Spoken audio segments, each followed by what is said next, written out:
Hello বন্ধুরা, আসসালামু আলাইকুম। Welcome to my video.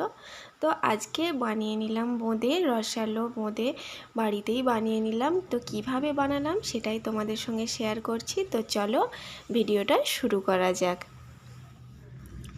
তো দেখো, প্রথমেই আমি এখানে একটা পাত্র নিয়ে নিয়েছি, নিয়ে তার উপরে এই রকম একটা ছাঁকনি রেখে আর এই রকম সাইজের একটা বাটি নিয়েছি। আমি সেই বাটির 1.5 বাটি মতো এখানে বেসন নিয়ে নিয়েছি। তো বেসনের মধ্যে দিয়ে দিচ্ছি সামান্য পরিমাণে 1 চিমটে মতো বেকিং পাউডার। তো দেখো, এটাকে ভালো করে আমি চেলে নিচ্ছি। চেলে নিলে কি হয়, বোঁদেটা খুব সুন্দর তৈরি হয় আর ওর মধ্যে যে ডলা ভাবগুলো থাকে সেইগুলো বাদ দিয়ে দিলে ভালো হয়।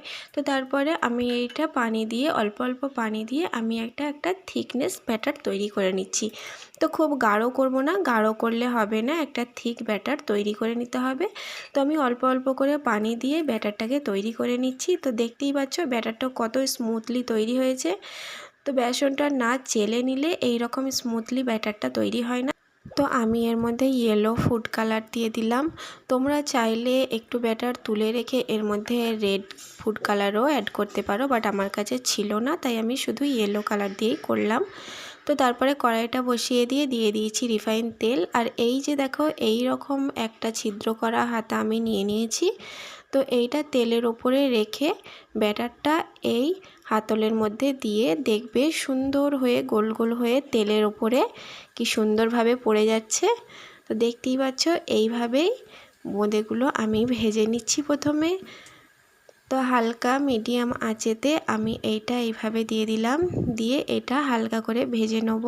তো দেখতেই পাচ্ছ কত সুন্দর বোঁদের সাইজগুলো হয়েছে। তো দেখো, কালারটা একটু চেঞ্জ হয়ে এসেছে। এইভাবেই আমি ভেজে নিচ্ছি বোঁদেগুলো। তো এইগুলো তো প্রায় ভাজা হয়ে গিয়েছে, চলো আমি এবার এগুলোকে তুলে নিই। তো দেখো, এই যে বোঁদেগুলো ভাজা হয়ে গিয়েছে কত সুন্দরভাবে। আমি এইভাবেই সবগুলো বোঁদে এইভাবে হাতলের মধ্যে রেখে সুন্দর করে ভেজে নিচ্ছি। তোমরা এতে লাল কালারটা অবশ্যই অ্যাড করো, তাহলে দেখতে আরও সুন্দর লাগবে। তো আমার কাছে ছিল না, তো তাই অ্যাড করলাম না।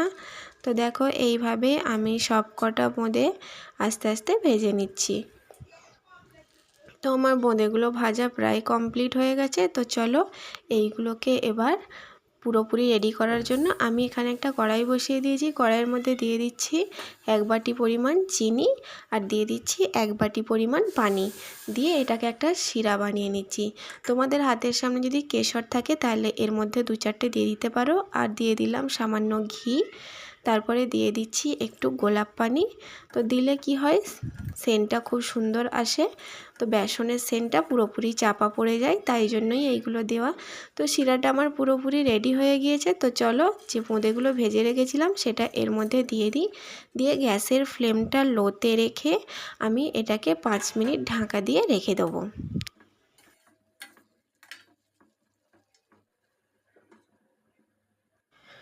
তো চলে এলাম 5 মিনিট পর। এইবার গ্যাসের ফ্লেমটা বন্ধ করে দেবো। তো দেখতেই পাচ্ছ অনেকটা রস এর মধ্যে ভেতরে ঢুকে গিয়েছে। তো এইবার আমি এটা 30 মিনিটের জন্য এইভাবেই বন্ধ করে রেখে দেবো। তো চলে এলাম 30 মিনিট পর।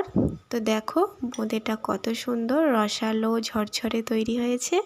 তোমরাও চাইলে বাড়িতেই বোঁদে এইভাবে তৈরি করে নিতে পারো, খেতে খুবই টেস্টি হয়েছে। তো দেখতেই পাচ্ছ রসালো ঝরঝরে সুন্দর বোঁদে তৈরি হয়ে গেছে। তো আমার তো বোঁদে খেতে ভালো লাগে। তো তোমাদের কার কার বোঁদে খেতে ভালো লাগে কমেন্টে অবশ্যই জানিও। তাহলে আজকের ভিডিওটা এই পর্যন্তই। ভিডিওটা এখানেই শেষ করছি। ভিডিওটা ভালো লাগলে লাইক, কমেন্ট, শেয়ার এবং চ্যানেলটিকে সাবস্ক্রাইব করে দিও। সবাই ভালো থেকো, সুস্থ থেকো। আল্লাহ হাফেজ। দেখা হচ্ছে পরের কোনো নতুন ভিডিওর সাথে।